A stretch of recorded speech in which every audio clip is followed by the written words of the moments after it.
Good morning, student. Today we will talk about the doping. Last chapter, training in sports. So, what is the doping? Doping is the use of substance or technique to illegal improve athletic performance. मतलब अपनी performance को improve करना किस वे में?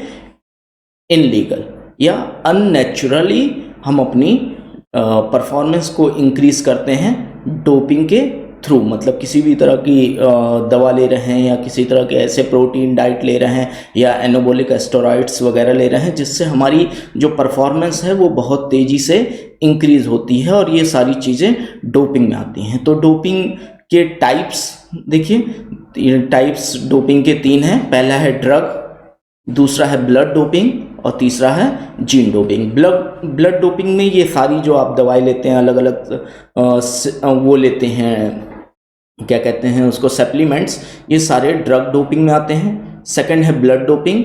इसमें आप अपने haemoglobin level को इंक्रीज करते हैं. और थर्ड है जीन डोपिंग, जिसमें आरएनए और डीएनए में मॉडिफिकेशन करके अभी उस पर रिसर्च चल रही है. ये पूरी तरीके अभी एथलीट पे इसका एक्सपेरिमेंट चल रहा है. तो नेक्स्ट है, फर्स्ट है डोपिंग में, ड्रग एडमिनिस्ट्रेशन में. फर्स्ट स्टिमुलेंट्स मतलब उत्प्रेरक.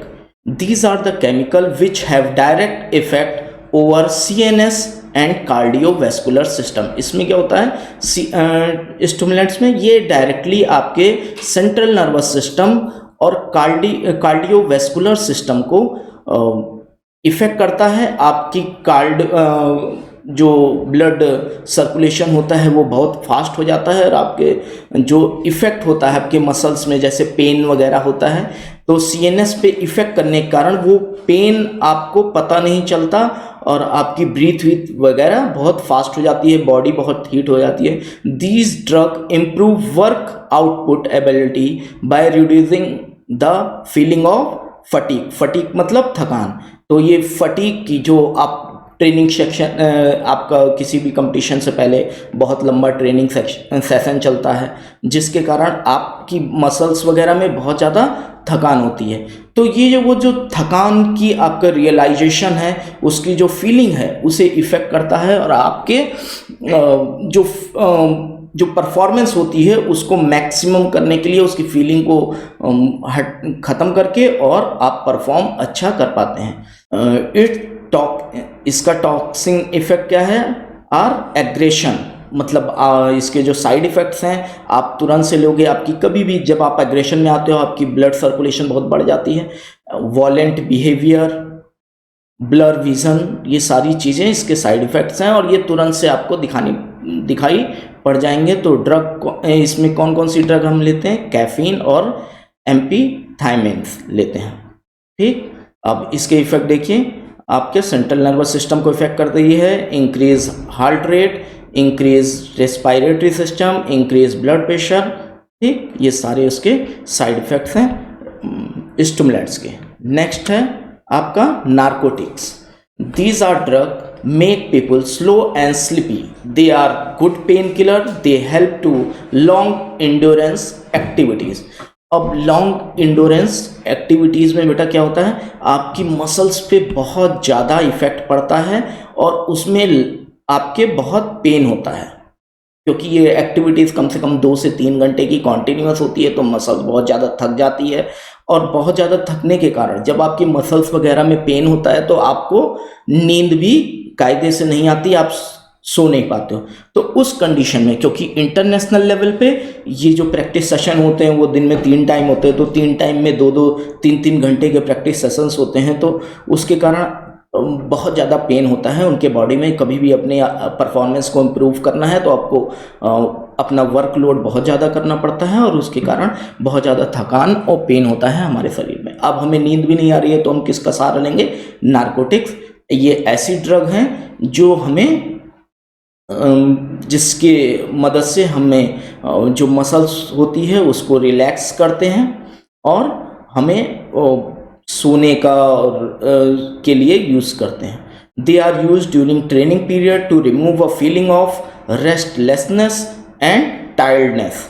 ठीक है, टायर्डनेस और रेस्टलेसनेस को ही दूर करने के लिए ये नार्कोटिक्स मतलब ड्रग ली जाती है।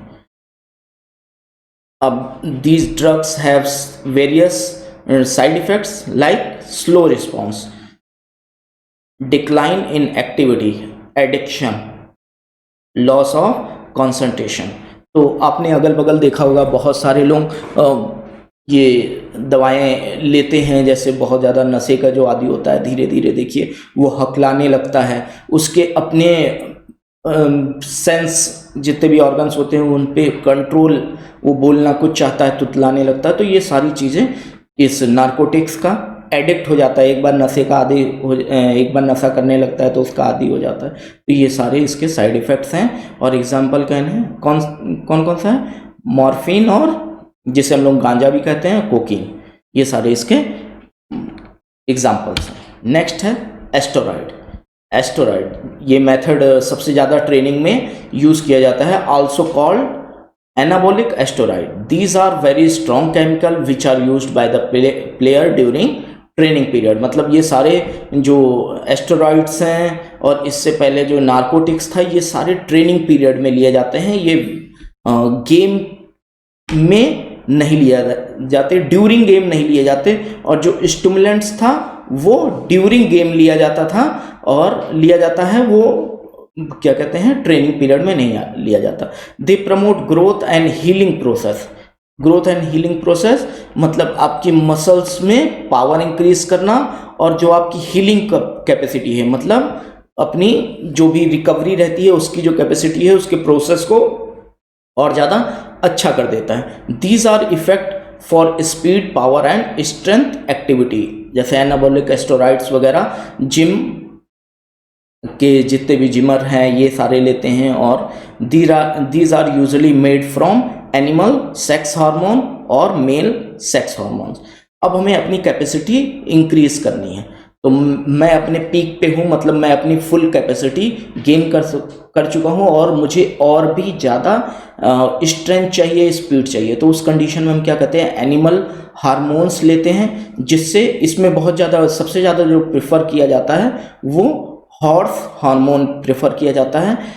मेंस अपनी एबिलिटी को इंक्रीज करने के लिए उसका ये सारी ड्रग एनाबॉलिक स्टेरॉइड्स लेते हैं।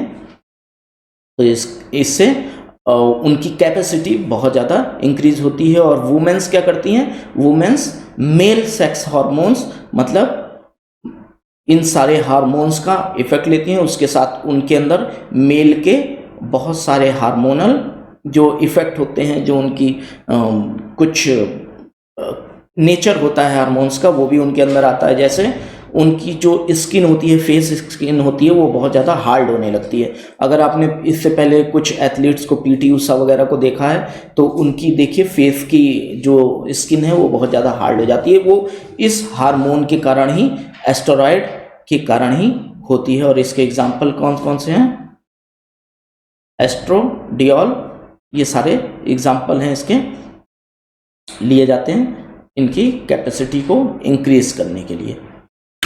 नेक्स्ट है साइड इफेक्ट्स ऑफ एस्टेरॉयड।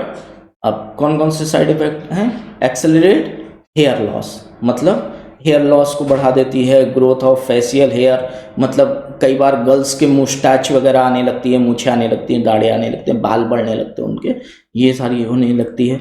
ये सारी चीज़ें इंक्रीज बॉडी एंड उसके बाद इंक्रीज बॉडी ब्रेस्ट डेवलपमेंट, ये सारी इफेक्ट, साइड इफेक्ट्स ये सारे देख लीजिए आप। ये सारे जो भी उस हार्मोन के जितने भी नेचर होता है, वो सारा जो भी एथलीट उसे लेता है, जैसे मेल लेता है तो उसमें हॉर्स के कुछ इफेक्ट्स आते हैं हार्मोन के, और जब फीमेल लेती है तो उसमें उसके इफेक्ट्स आते हैं जो उस एस्टेरॉयड या उस ड्रग का जो भी नेचर होता है।